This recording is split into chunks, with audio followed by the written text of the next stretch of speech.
apapun. Mari kita berdoa. Bapa di dalam sorga, terima kasih pagi hari ini. Kami menyerahkan pertemuan kami, kuliah kami Tuhan, aktivitas kami juga. Terima kasih atas waktu dan kesempatan yang Tuhan berikan kepada kami. Kiranya Tuhan berkenan memberkati pertemuan kami.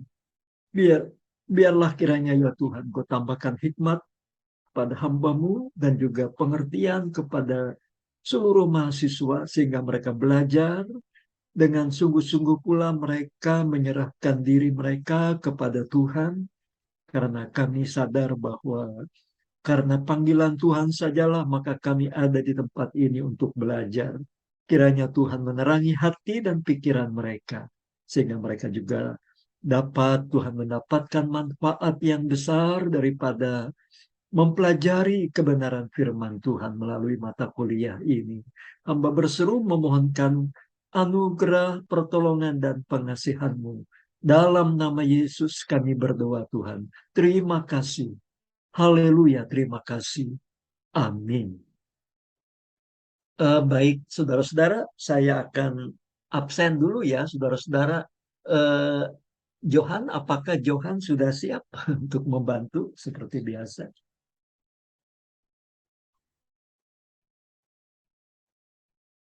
Tidak apa-apa. Ada kegiatan apa? Eh, Baru selesai makan. Tidak apa-apa. Seberapa yang ada saja saya supaya tahu juga ya artinya yang datang tepat waktu saya juga bisa tahu begitu ya. Eh, Abdiel, apakah sudah ada? Belum ya. Adnan Robinson belum. A- Akila, Akila sudah ya baik. Arga Yedija Menora Ardayan, Ariel Obajana Baban ada ya. Ari Rifani sudah balok hadir ya Ari Rifani baik. Arta Diana Roito ada ya baik. Carlitos Parera belum ya. Iya, Daniel Andika Saputra.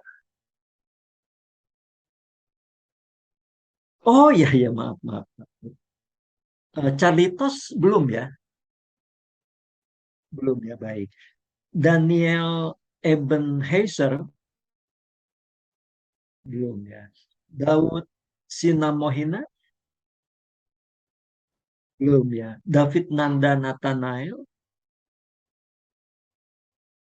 belum ya. F. David sudah hadir ya baik. Efraim Parsauran Aritonang ada ya baik. Albert Alven Mirino ada ya baik. Elizabeth Erkanus Payage belum ya. Femi Yestiana Paa hadir ya baik.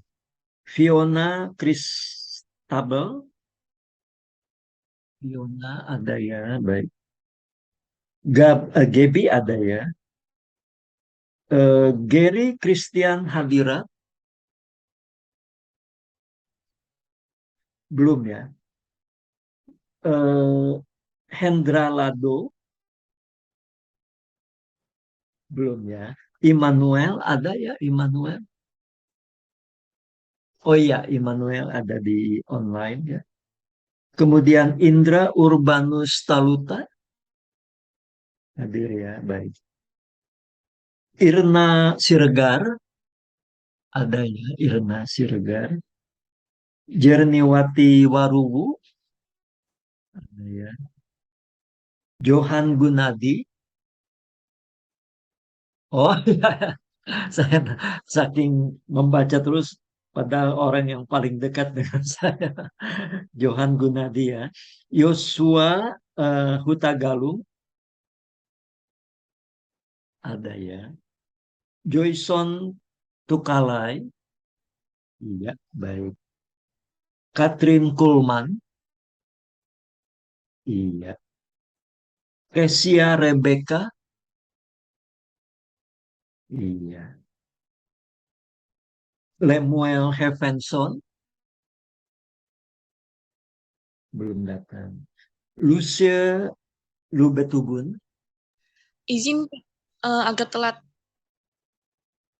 Tapi belum belum datang ya. Uh, Baik. Maria Huhutu. Hadir ya, baik. Matthew Asher. Hadir, Pak. Ada ya. Iya, Pak. Hadir. Meike Tupelu. Hadir ya.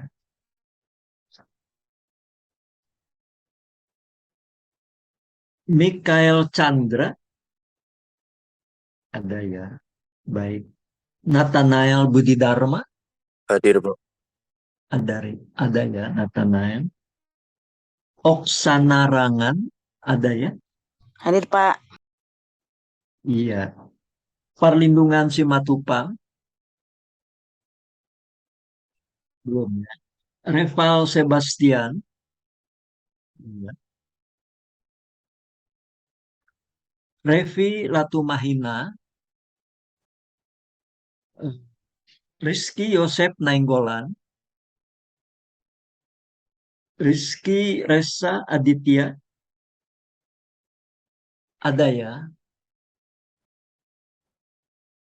Tadi Rizky Nainggolan belum ya. Belum ada ya, Johan ya. Oh, iya, iya. Baik. Roy Nixon.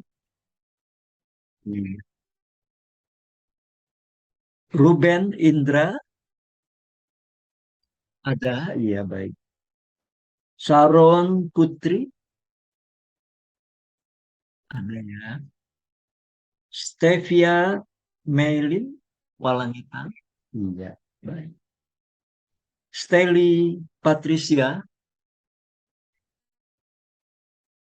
Sagara. Iya. Victor Arung Labi. Ada ya. Yafet Sigalingging. Belum ya. Yeremia Bagus Kurniawan. Belum ya, baik.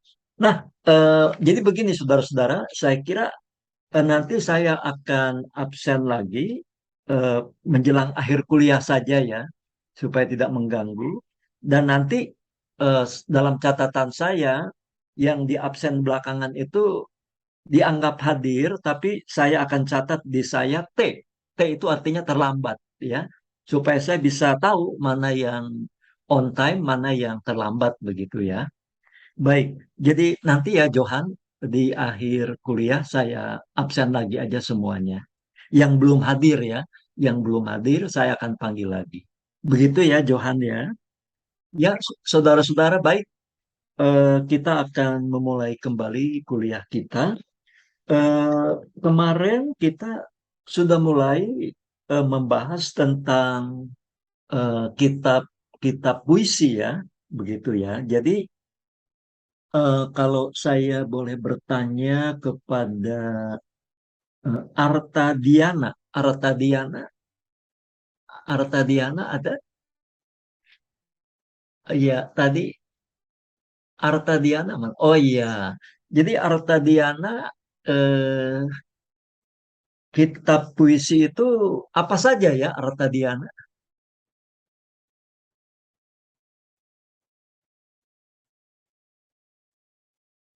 Iya,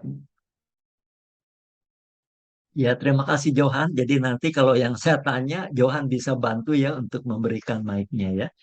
Jadi Arta Diana ya, Arta Diana, eh, kitab puisi itu apa saja ya? Mazmur, Amsal, Kidung Agung, Pengkhotbah. Iya, itu Pak. Iya saya. Ya kan ada berapa kitab puisi itu ya. Ada berapa?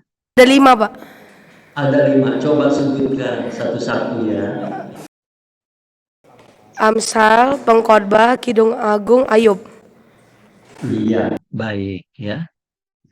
Saya tanya lagi kepada eh,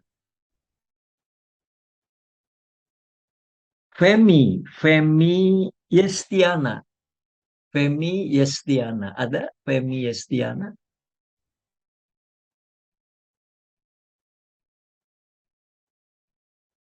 Baik. Femi, mana ya Femi? Boleh saya lihat? Ya, coba Femi, eh, kitab-kitab puisi itu sebenarnya bisa dibagi dua, ya, eh, terdiri atas dua bagian, yaitu apa dan apa, kira-kira ya. Iya, bagus, bagus sekali ya. Kalau nyanyian, yang mana? Kitab apa yang tergolong? Ya,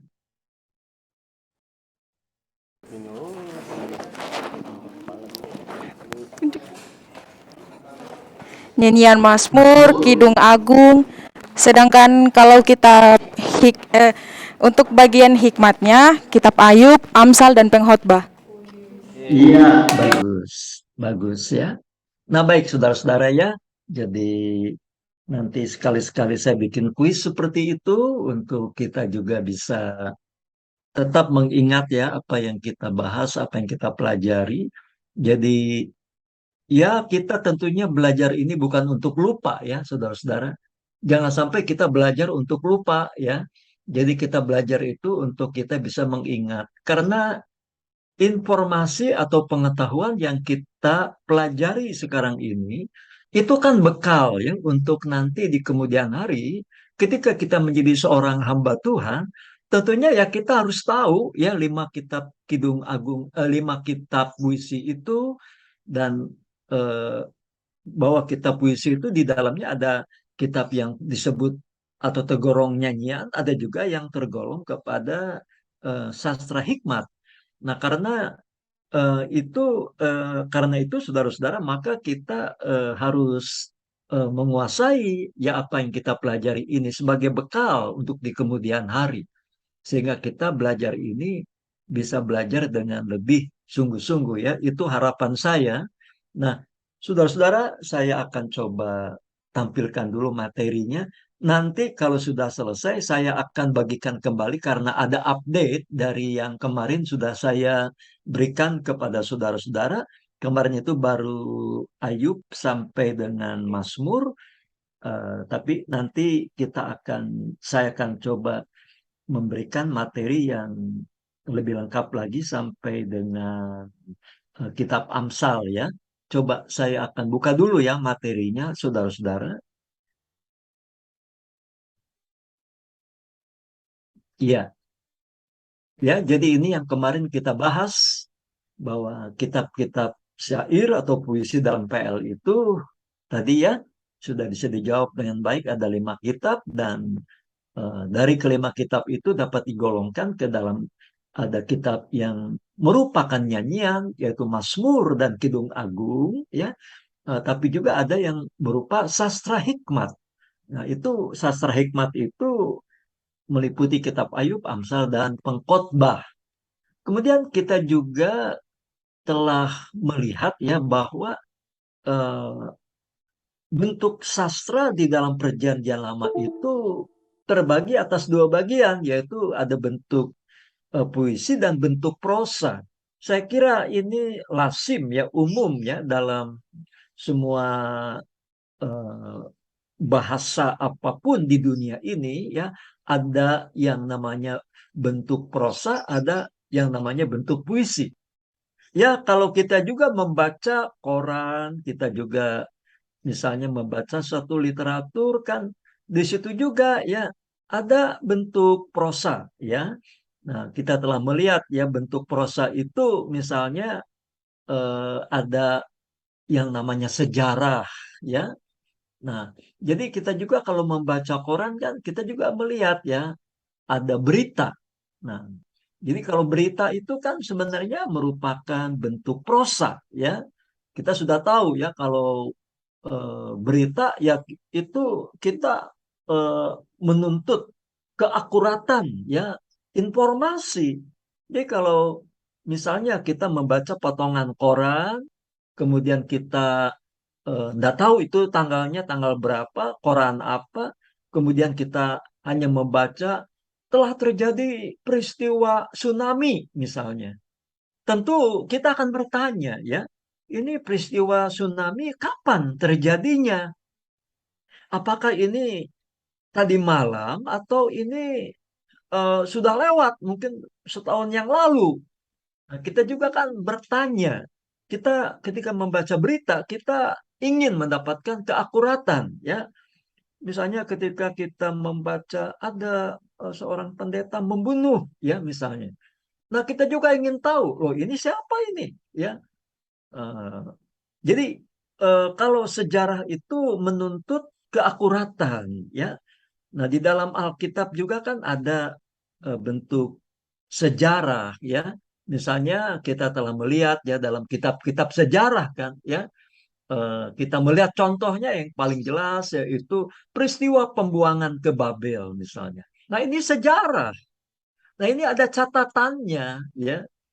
Ada saksi matanya. Nah, itu disebut sejarah.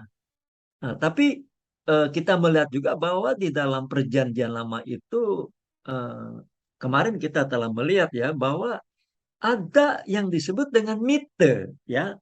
Coba sekarang saya boleh bertanya kepada eh,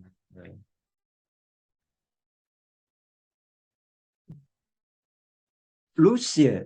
Lucia, eh, sebentar ya. Tadi Lucia belum ada ya waktu di absen loh. Kepada Sharon ya, coba Sharon, boleh saya tahu Sharon ya, yang mana Sharon?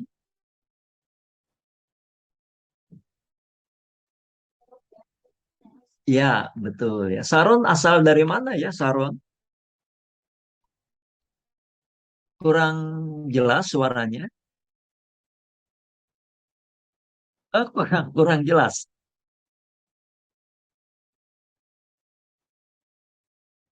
Dari mana Sharon?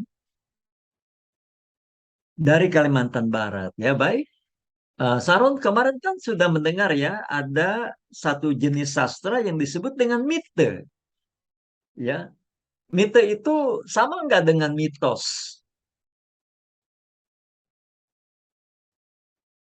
Sama, nggak sama ya. Di mana nggak samanya?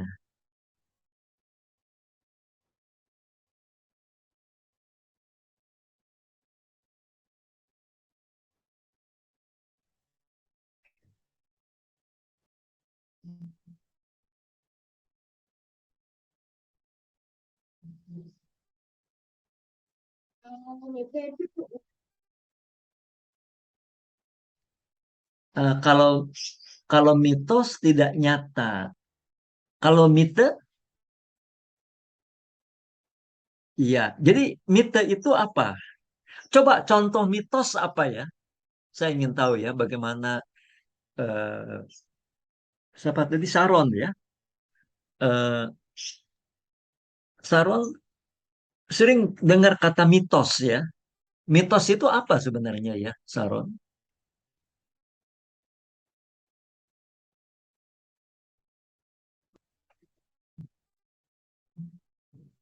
Cerita yang dikarang ya. Saya bisa ngarang cerita. Saya bisa aja ngarang cerita ya. Tadi malam saya bermimpi dapat dapat uang 10 juta. Nah, itu kan cerita. Kalau mitos, apa itu mitos? Contohnya ya, contohnya apa mitos?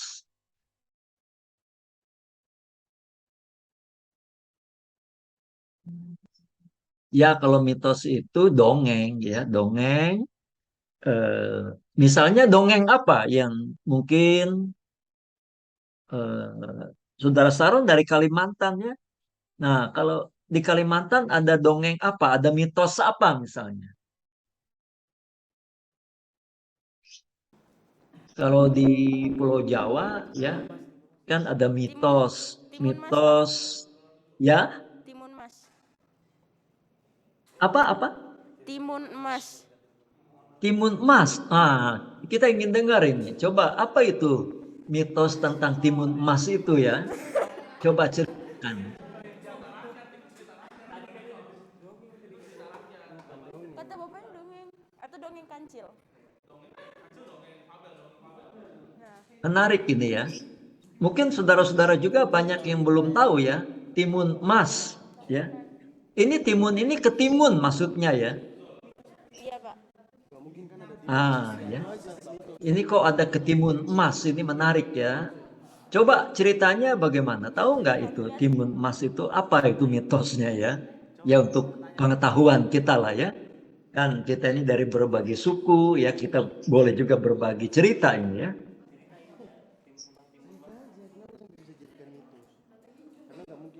Tahu nggak dongengnya?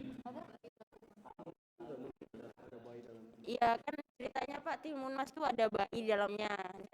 Tidak mungkin ada bayi yang dilahirkan dari timun, ya kan?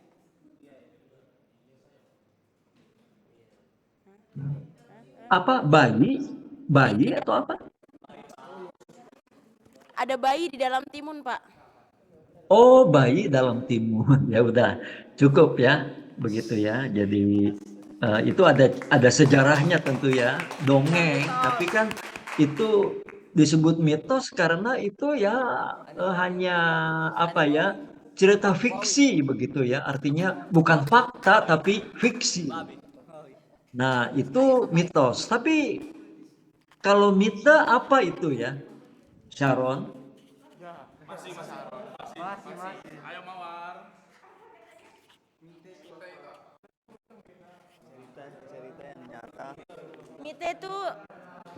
Mite ceritain sebuah Mite ada cerita yang nyata, Pak.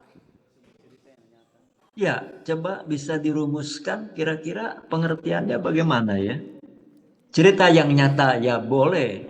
Artinya dibandingkan dengan mitos tadi, mitos itu kan hanya dongeng, mungkin fiksi ya.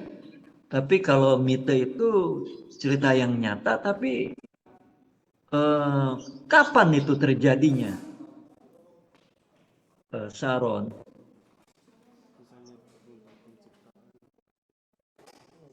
Di dalam sejarah kita ini atau di luar sejarah? Di luar sejarah, Pak.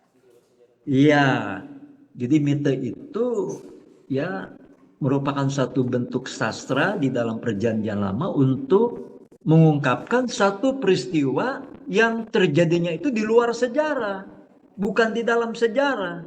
Nah, kalau di dalam sejarah kan ada yang menyaksikan, ada yang melihat, ya, ada yang mencatat, ada yang mendokumentasikan. Nah, kalau di luar sejarah nggak ada orang yang lihat, nggak ada wartawan yang menyaksikan, ya. Tapi itu satu fakta nyata dan itu tokoh utamanya siapa? Manusia atau Tuhan? Sharon? Tuhan, Pak. Tuhan, bagus ya. Jadi contoh daripada mite itu cerita apa ya di dalam Alkitab? Tentang penciptaan, Pak. Tentang penciptaan, baik ya. Nah, jadi saudara-saudara, kita juga kalau membaca koran ya kita juga menjumpai bentuk-bentuk prosa dan bentuk puisi ya. Jadi ini sudah merupakan hal yang umum saya kira ya. Nah, di dalam Alkitab juga kita menemukan ada berbagai bentuk puisi, ada bentuk puisi ya. Nah, kemarin kita sudah melihat ya, ternyata bentuk puisi dalam perjanjian lama itu beda dengan bentuk puisi dalam bahasa Indonesia misalnya ya. Coba dapat dijelaskan ya oleh eh, Roy Nixon ya, Roy Nixon. Roy Nixon ada ya, baik. Nah, jadi apa bedanya puisi dalam bahasa Indonesia dengan puisi dalam bahasa Ibrani? Roy Nixon.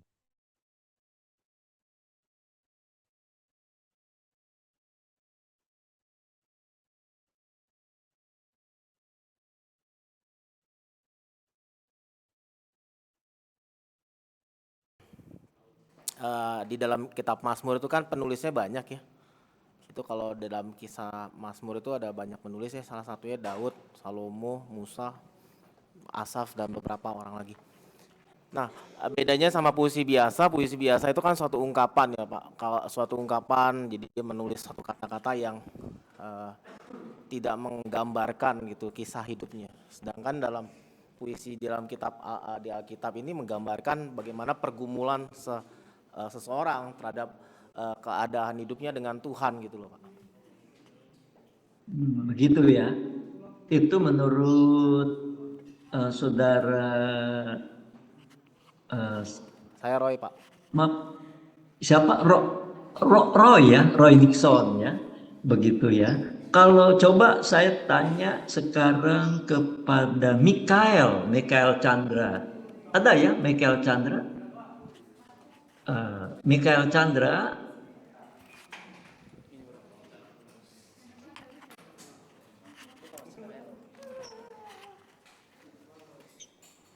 ada ya Michael? Michael, apakah jawaban dari Roy tadi betul enggak? Apa beda puisi Ibrani dengan puisi misalnya dalam bahasa kita, bahasa Indonesia? Apakah yang dikatakan oleh Roy tadi sudah tepat? Sudah Pak. Ya? Sudah Pak. Apa? Sudah Pak, sudah. Sudah tepat? Ya, Pak. Oh, begitu ya.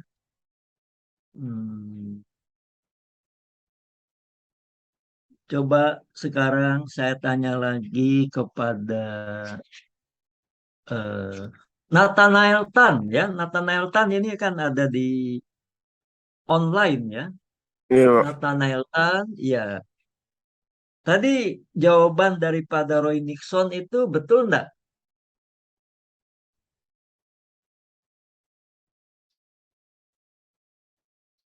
Pertanyaan saya, apa perbedaan antara puisi Ibrani dengan puisi dalam bahasa Indonesia?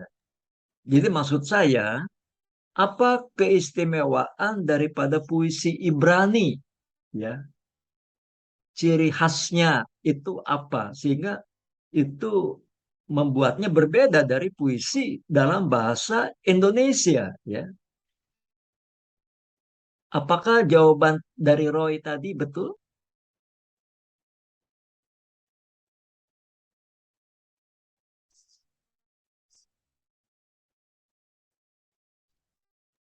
Saya Kenapa? kurang dengar tadi, Pak.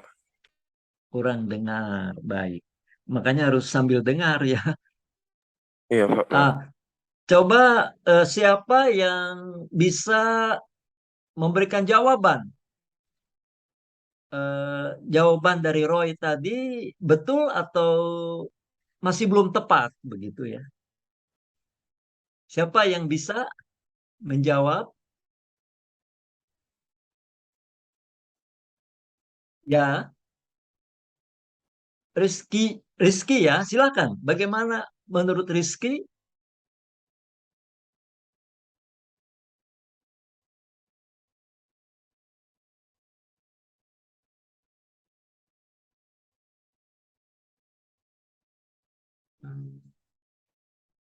Anda di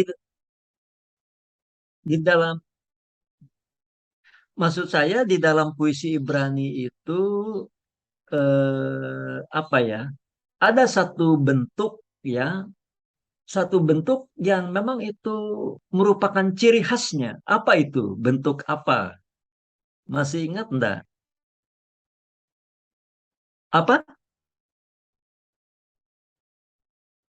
Nah, keistimewaan dari puisi Ibrani itu yaitu adanya bentuk apa? Itu kemarin sudah. Apa? Sangat khusus. Eh, ya sebenarnya format khususnya itu bagaimana maksudnya? Ada bagian yang rata di sebelah kiri dan ada bagian yang masuk ke dalam sebagai contoh. Karena yang kutakutkan Iya, itulah yang menimpa aku. ya itu memang ya ciri eh, yang boleh dikatakan dari segi penulisannya ya bisa kita katakan seperti itu ya. Dari segi tulisannya kelihatan itu bentuk puisi karena ada yang kalimat yang menjorok ke dalam misalnya ya. Tapi pertanyaan saya yang belum terjawab yaitu apa keistimewaan bentuk puisi Ibrani ya itu ada bentuk apa di sana sehingga itu membedakannya dari puisi dalam bahasa Indonesia misalnya. Kemarin itu sudah saya jelaskan ya, itu istilahnya istilah asing gitu ya. Coba coba sekarang ada ada yang lain yang bisa jawab, silakan. Ya, silakan. Dengan siapa ini? Ya, David. Ya, coba David Nanda ya. Eh, iya boleh.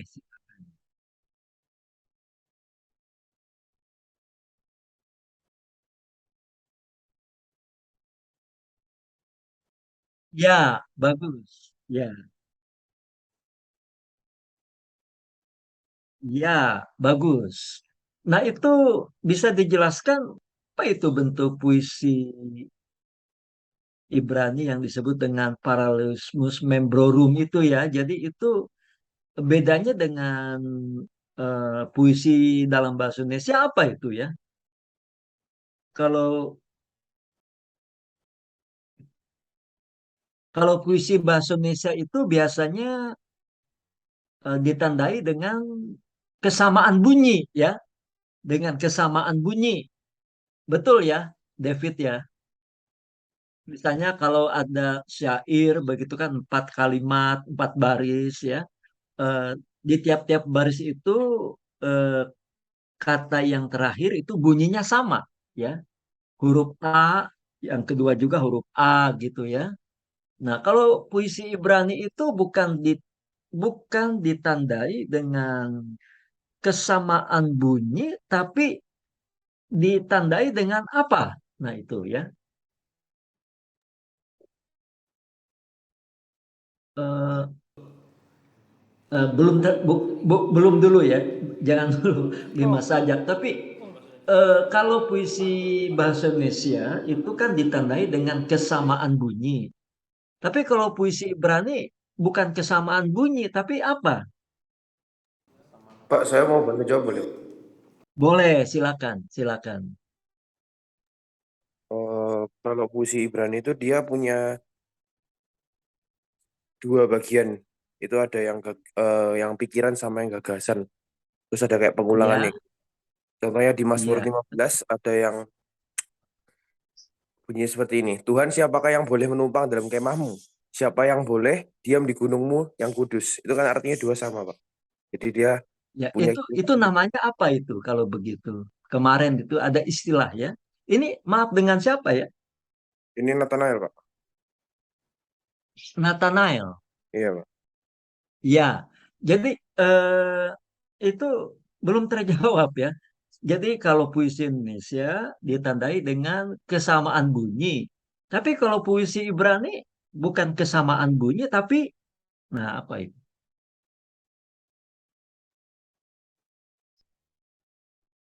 Ada yang bisa jawab lagi?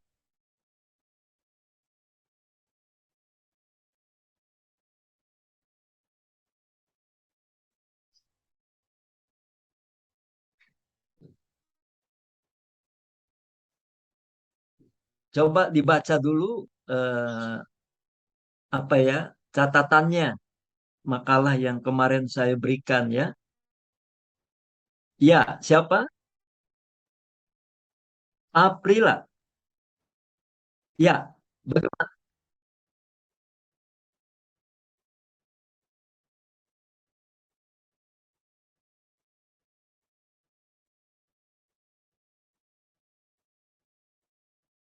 Ya, jadi bedanya adalah kalau puisi Indonesia ditandai dengan kesamaan bunyi, kalau puisi Ibrani ditandai dengan kesejajaran pemikiran.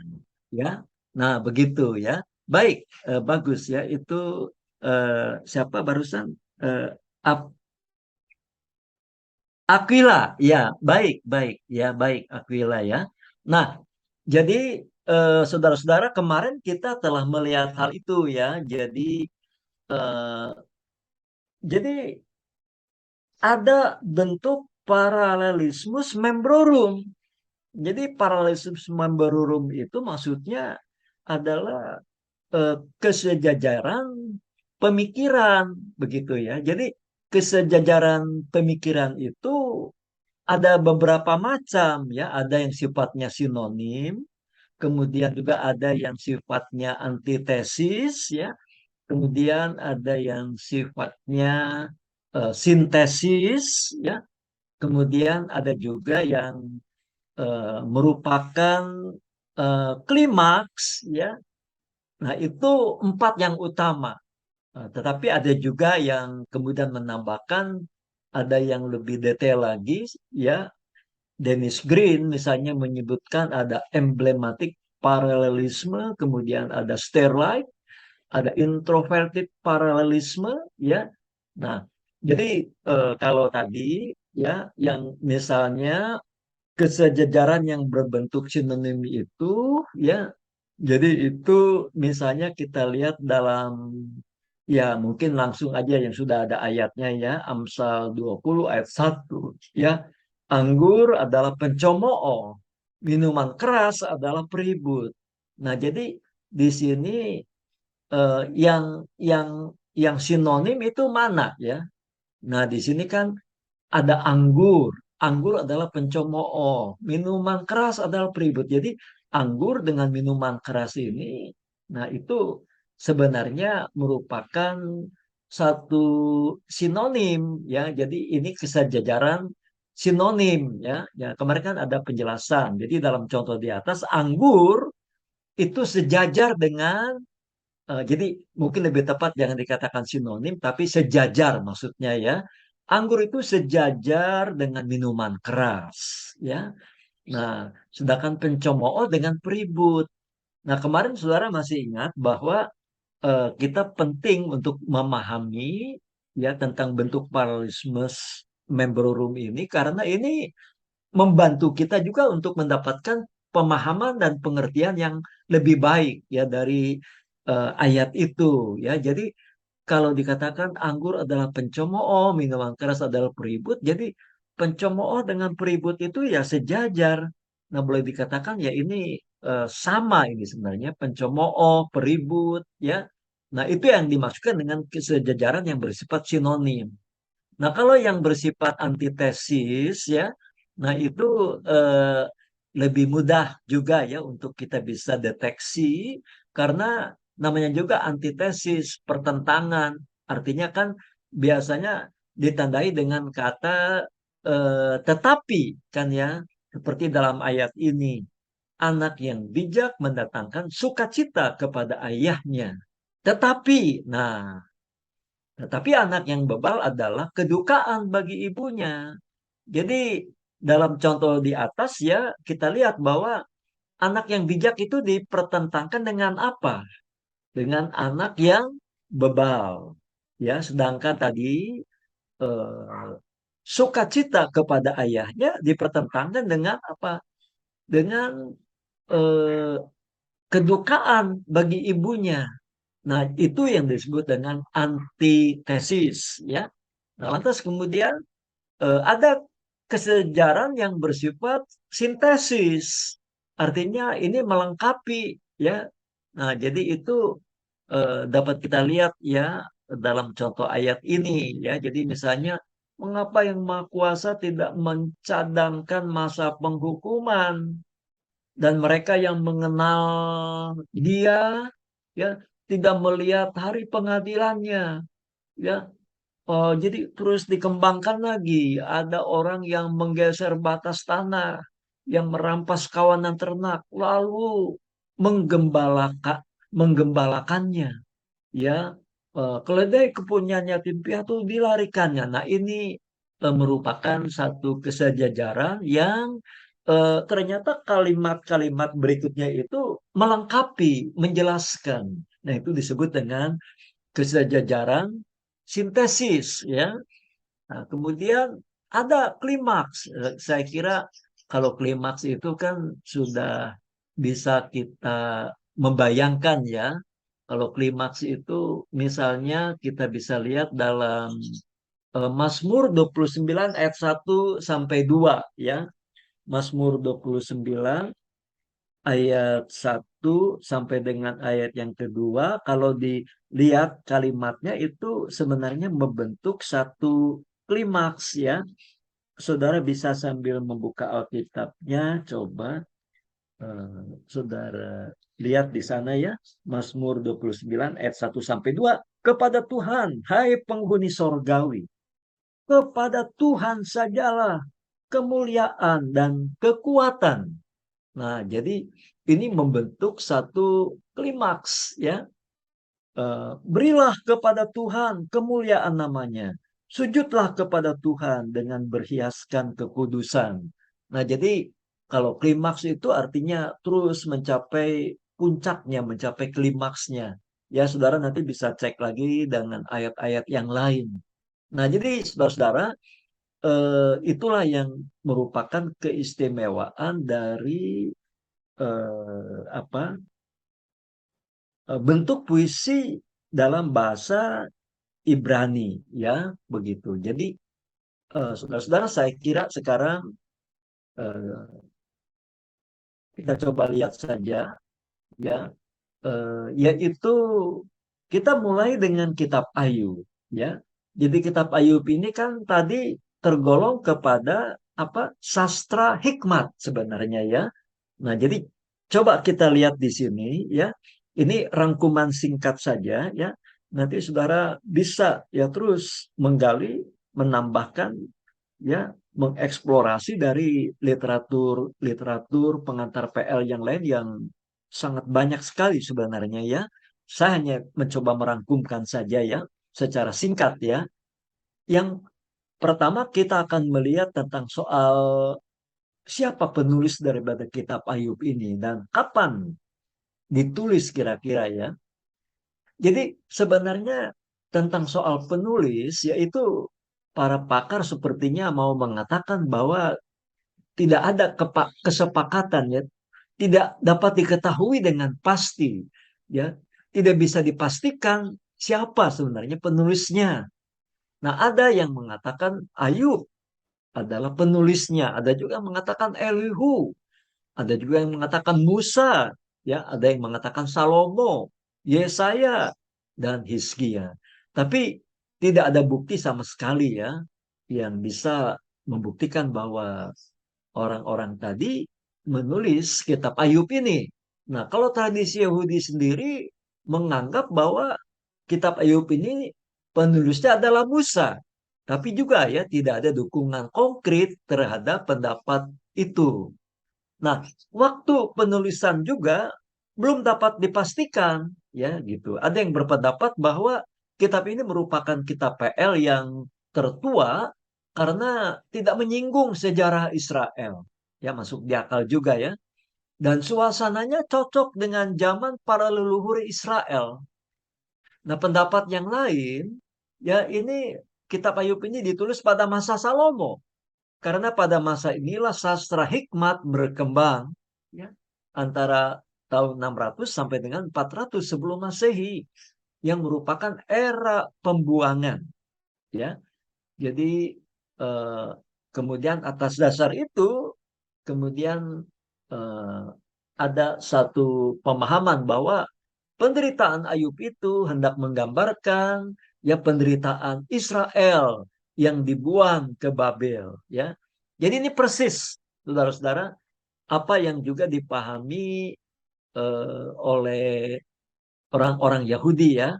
Jadi ketika saya mengikuti seminar tahun 94 yang lalu di Belanda, di mana narasumbernya itu adalah rabi-rabi Yahudi.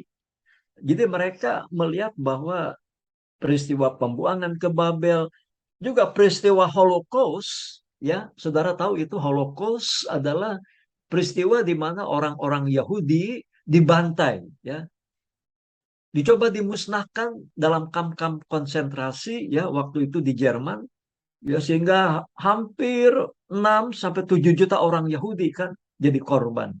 Nah, mereka menganggap bahwa kita ini juga seperti mengalami penderitaan yang digambarkan di dalam kitab Ayub, ya. Jadi refleksinya ke sana, ya. Jadi ini alasannya kenapa ya kitab Ayub ini ditulis pada zaman pembuangan. Nah, jadi ada juga refleksi ke arah itu. Nah, menurut Dennis Green, ya, perdebatan tentang soal waktu dan juga tentang penulis sebenarnya tidak begitu penting kalau dibandingkan dengan isi dan ajaran kitab Ayub itu sendiri yang cocok bagi manusia di segala zaman, ya. Nah, apa keistimewaan kitab Ayub, ya? Nah, kitab ini hendak mengingatkan kita bahwa manusia tidak sanggup, ya, tidak sanggup untuk memikirkan serta mengerti dengan sedalam-dalamnya tentang soal penderitaan, ya. Baik Ayub maupun sahabat-sahabatnya berbicara tanpa pengetahuan mengenai latar belakang penderitaannya, latar belakang penderitaan Ayub, yaitu latar belakangnya apa sebenarnya? Latar belakangnya itu adalah tantangan iblis dan izin yang kemudian diberikan Tuhan kepada iblis untuk menghancurkan iman Ayub, ya. Nah, jadi itu latar belakangnya kan, ya. Iblis seolah mengatakan kepada Tuhan, Ayub ini beriman kepada Tuhan, ya, karena Tuhan memberkati dia. Coba kalau dia nggak diberkati, pasti dia akan murtad, kira-kira seperti itu, ya. Nah, itu latar belakangnya. Nah, dengan memahami latar belakangnya tadi, maka penderitaan Ayub sebenarnya bukan bukti hukuman Tuhan atasnya, melainkan sebagai bukti kepercayaan Tuhan terhadap Ayub, ya. Nah, bisa dibandingkan dengan 1 Korintus pasal 10 ayat yang ke-13, ya. Coba kita lihat 1 Korintus 10 ayat yang ke-13. Apa yang dikatakan di sana? Pencobaan-pencobaan yang kamu alami ialah pencobaan-pencobaan biasa yang tidak melebihi kekuatan manusia. Sebab Allah setia, dan karena itu Ia tidak akan membiarkan kamu dicobai melampaui kekuatanmu. Ya, pada waktu kamu dicobai, Ia akan memberikan kepadamu jalan keluar sehingga kamu dapat menanggungnya. Nah, menurut Green, saudara-saudara, kitab Ayub ini sebenarnya tidak bermaksud untuk menjawab persoalan penderitaan, melainkan untuk menegaskan, ya, pentingnya pengertian dan pemahaman bahwa Allah adalah Allah yang berkuasa, Allah yang berdaulat penuh atas hidup manusia, ya. Namun walaupun demikian, Allah bukanlah Allah yang bisa bertindak dengan sewenang-wenang, ya. Allah bukan Allah yang bertindak dengan membabi buta, karena Dia Allah yang maha kuasa, ya. Dia maha kuasa, tapi Allah tidak pernah bertindak membabi buta atau sewenang-wenang, karena Dia selalu bertindak sesuai dengan rencana dan tujuannya yang mulia, yang tidak mungkin salah, yang tidak mungkin keliru.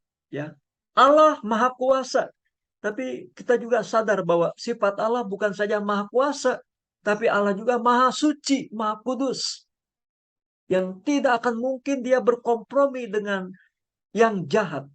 Tidak ada kejahatan di dalam diri Tuhan, sehingga ya Allah tidak mungkin bertindak sewenang-wenang, walaupun dia Maha Kuasa. Ya, beda dengan manusia kan, begitu dia punya kuasa, punya power, punya kedudukan, nah dia bisa bertindak membabi buta, sewenang-wenang, arogan. Tuhan tidak seperti itu, ya, begitu. Nah, jadi Allah bukanlah Allah yang bisa bertindak sewenang-wenang atau membabi buta, karena dia selalu bertindak sesuai dengan rencana dan tujuannya yang mulia, yang tidak mungkin salah, yang tidak mungkin keliru. Manusia bisa salah, bisa keliru, ya. Dan karena bisa salah, bisa keliru, manusia menyesal, ya. Manusia kemudian harus mengoreksi, ya, mungkin keputusan yang dia sudah ambil. Tapi Tuhan bukan manusia, ya. Jadi dia tidak mungkin salah, tidak mungkin keliru. Dia maha sempurna pengetahuannya. Nah, mengenai susunan daripada kitab Ayub ini, saudara-saudara, ya, cukup jelas sepertinya, ya. Jadi pertama pasal 1 sampai pasal 2 itu tentang penderitaan Ayub. Pasal 3 sampai 31 itu perdebatan Ayub dengan sahabat-sahabatnya. Pasal 32 sampai 37 itu pendapat Elihu, ya. Kemudian 38 sampai 42 ayat 6 jawaban Tuhan kepada Ayub, ya. Dan kemudian 42 ayat 7 sampai 17 itu Ayub dipulihkan. Nah, saudara-saudara, ini secara garis besarnya. Tapi detailnya, ringkasannya itu saudara bisa nanti lihat misalnya di dalam buku Dennis Green, ya.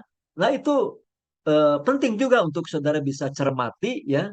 Dengan ringkasan itu maka kita sudah secara singkat, dalam waktu singkat, cepat, kita sudah bisa melihat, ya, kira-kira bagian-bagian tadi itu kira-kira intinya apa saja, ceritanya apa, ya, singkat, padat, dan jelas, ya. Walaupun itu bukan bermaksud, ya, kita dengan membaca ringkasan itu untuk menggantikan kita membaca Alkitabnya. Tentu bukan itu, ya. Mutlak kita untuk membaca Alkitabnya, ya. Jadi ketika kita juga membaca ringkasan itu, kita harus sambil membuka Alkitab, ya. Karena nggak bisa kalau kita nggak buka Alkitab, ya, sama saja kita blank, ya. Dibohongi kan nanti bisa juga kita, ya, karena mungkin ada penjelasan yang sebenarnya itu nggak tepat, ya, sesuai dengan isi Alkitabnya. Jadi ketika kita membaca buku apapun, ya, kita membaca ada ayat-ayat dicantumkan di sana, kita harus cek Alkitabnya. Kita jangan ya dan amin saja, saudara-saudara, ya. Nah, itu satu tanda ketelitian juga, ya, bagi kita. Nah, jadi tentang ringkasan itu saudara bisa lihat, ya, dalam buku Green, tapi juga buku-buku yang lain juga tentu ada, ya. Nah, tentang message atau berita pokok, saya kira kita bisa sejenak, ya, mengikuti apa yang dikemukakan oleh Green tadi.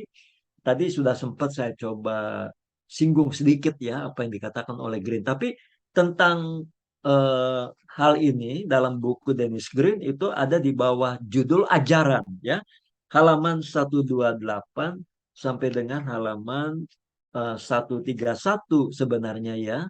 Nah, saya ada 6 poin, ya. Jadi coba kalau kita ikuti, ya, mungkin dari poin nomor 1 enggak apa-apa, ya, coba kita lihat saudara-saudara, ya. Jadi pencobaan dan penderitaan itu tidak hanya disebabkan oleh keadaan hidup, lingkungan, tindakan orang lain, atau kesalahan sendiri. Di belakang semuanya itu iblis juga bekerja dan berusaha untuk menjatuhkan orang saleh, untuk menghancurkan iman dan kesetiaannya kepada Tuhan. Jadi ada faktor si iblis, ya, di balik semuanya itu. Orang Kristen harus sadar bahwa Di sepanjang hidup mereka ya selalu terlibat dalam perjuangan yang hebat terhadap penguasa-penguasa, penghulu-penghulu dunia yang gelap ini dan roh-roh jahat. Itu kan yang Paulus katakan dalam Efesus 6 ayat 12 ya. Kita berjuang, ya kita berperang bukan melawan darah dan daging tapi melawan roh-roh jahat di udara ya. Roh-roh jahat sekarang di dunia maya misalnya begitu ya. Nah, segala pencobaan dan kesengsaraan harus dihadapi dengan kesadaran bahwa kalau tidak hati-hati, iblis akan menggunakannya untuk menghancurkan iman seseorang. Maka dari itu penting agar orang Kristen dalam keadaan demikian tidak bersandar kepada kekuatan mereka sendiri. Dengan akibatnya mereka akan pasti kalah. Tapi bersandarlah selalu kepada kekuatan Tuhan. Ya, jadi Paulus juga akan mengatakan, hendaklah kamu kuat di dalam kekuatan Tuhan, ya.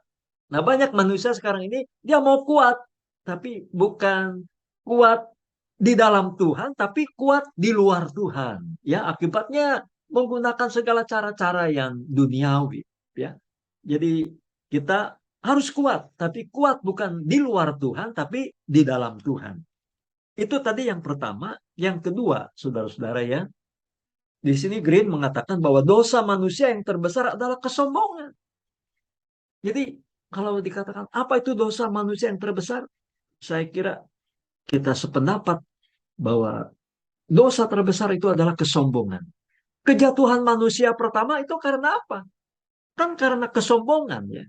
Karena Adam dan Hawa mau ingin sama dengan Tuhan, mau menyamai Tuhan, ya, mau seolah-olah menurunkan Allah dari tahtanya. Jadi manusia naik tahta menggantikan Tuhan dan Tuhan diturunkan dari tahtanya. Itulah inti daripada kesombongan manusia. Ya, teman-teman Ayub selalu membicarakan orang berdosa sebagai orang yang melakukan penindasan, ya, pembunuhan, pencurian, percabulan, dan lain sebagainya. Dengan demikian mereka membenarkan diri sebagai orang yang tidak seperti itu. Jadi orang selalu kalau ditanya dosa apa? Oh, dosa itu membunuh. Oh, dosa itu berdusta, mencuri, bersinah, dan lain-lain. Ya. Nah, jadi itu biasanya ya orang mendefinisikan dosa itu seperti itu sehingga ada orang mungkin berkata, oh saya bukan orang berdosa. Kapan saya mencuri? Saya tidak pernah korupsi. Ya, saya tidak pernah berbohong. Saya jujur. Kenapa saya disebut orang berdosa? Nah, jadi kalau saudara-saudara kita lihat ya, apa sebenarnya dosa itu?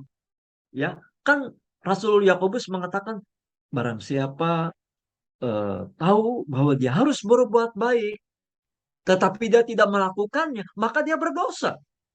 Ya. Jadi dosa kalau menurut Alkitab bukan sekedar kita melakukan yang tidak baik, tapi juga kita tidak melakukan apa yang baik pun. Ya, itu sudah merupakan dosa. Jadi betapa dalamnya ya pengertian dosa. Siapa yang bisa terhindar dari dosa? Ya, dari kategori orang berdosa. Karena dosa bukan sekedar kita melakukan yang jahat, bukan sekedar membunuh, ya, mencuri, ya, berdusta, tapi kita tidak melakukan apa yang baik pun, ya, itu sudah berdosa, ya. Jadi kita di kelas juga tidak serius sebagai mahasiswa, nah itu juga, ya, artinya bisa termasuk juga dalam kategori kita tidak lagi mempermuliakan Tuhan. Jadi dosa itu adalah keseluruhan sikap dan tindakan kita yang tidak lagi mempermuliakan Tuhan. Jadi saudara-saudara, Alkitab melihat dosa itu begitu dalam sekali. Ya, nah sahabat-sahabat Ayub itu mengukur dosa seperti tadi, seperti manusia pada umumnya ya. Jadi karena definisi seperti itu bahwa dosa itu artinya melakukan yang jahat, maka akhirnya ada orang merasa, wah saya ini orang yang benar, orang yang saleh, orang yang suci, ya. Nah itulah orang-orang Farisi kan ya, Jadi mereka merasa mereka itu orang yang saleh, orang yang benar karena mereka tidak membunuh, tidak mencuri dan lain-lain. Ya, jadi dosa itu kalau dapat didefinisikan adalah keseluruhan sikap dan tindakan manusia yang tidak lagi mempermuliakan Tuhan. Itulah sebenarnya hakikat yang terdalam dari dosa. Ya, apakah ada yang bisa mengulangi eh, apa yang baru saja saya katakan tentang dosa? Jadi dosa itu apa? Siapa yang bisa coba mengulangi lagi ya kata-kata saya barusan? Kalau dapat didefinisikan, dosa itu apa? Yang baru saja saya katakan. Ada yang mengingat ya?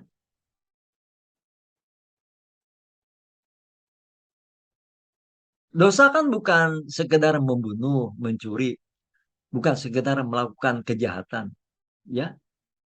Tadi Yakobus katakan bahwa kita tidak berbuat baik pun itu merupakan dosa, ya. Jadi kalau saudara definisikan, kalau begitu dosa itu apa sebenarnya?